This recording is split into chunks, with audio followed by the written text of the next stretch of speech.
অর্থ আত্মসাৎকারী ও দুর্নীতিবাজদের বিরুদ্ধে ব্যবস্থা চলমান থাকবে, এগুলো মোটেও ধামাচাপা পড়েনি বলে জানিয়েছেন অর্থ উপদেষ্টা সালেহ উদ্দিন আহমেদ। সচিবালয়ে নিজ কার্যালয়ে বাংলাদেশ ব্যাংকের নবনিযুক্ত গভর্নর আহসান এইচ মনসুরের সাথে সাক্ষাৎ শেষে ব্রিফিংয়ে অর্থ উপদেষ্টা একথা জানান। বলেন, অর্থের সুষ্ঠু ব্যবহার ও অর্থের অপচয় রোধ করা হবে। সমন্বয়হীনতায় যেন অর্থের অপচয় না হয় সে বিষয়ে সচেষ্ট থাকা হবে বলেও জানান উপদেষ্টা। আর মূল্যস্ফীতি নিয়ন্ত্রণে সরবরাহ নিশ্চিত করতে কাজ চলছে উল্লেখ করে বাংলাদেশ ব্যাংকের গভর্নর জানান, অচিরেই চাঁদাবাজি বন্ধের ব্যবস্থা নেওয়া হবে। রিজার্ভ বাড়াতে উন্নয়ন সহযোগীদের সাথে আলোচনা করা হবে। ব্যাংকিং ব্যবস্থায় সব ঠিক করতে সরকারের সাথে বাংলাদেশ ব্যাংক কাজ করবে বলেও জানান তিনি।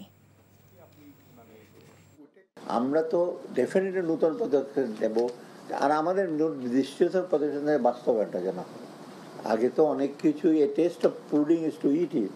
সুন্দর একটা কেক বানান, আইসিং দিয়ে ভেতরে পচা জিনিস খাই দেখি। আর আমরা তো দেখবো পলিসির ইফেক্টিভনেস যাতে বাস্তবায়ন হয়। আপনারা অনেকে দেখছেন বাস্তবায়ন হয় না, বিভিন্ন কারণ আছে। ডোন্ট ওয়ারি, আমরা যেটা নেব, যতটুকু খেতে পারবো ততটুকু নেব প্লেটে, এবং ওটা আমরা ডাইজেস্ট করবো, আমরা বাস্তবায়ন। আপনারা এটা বলেন যে বাস্তবায়ন করা হবে সব।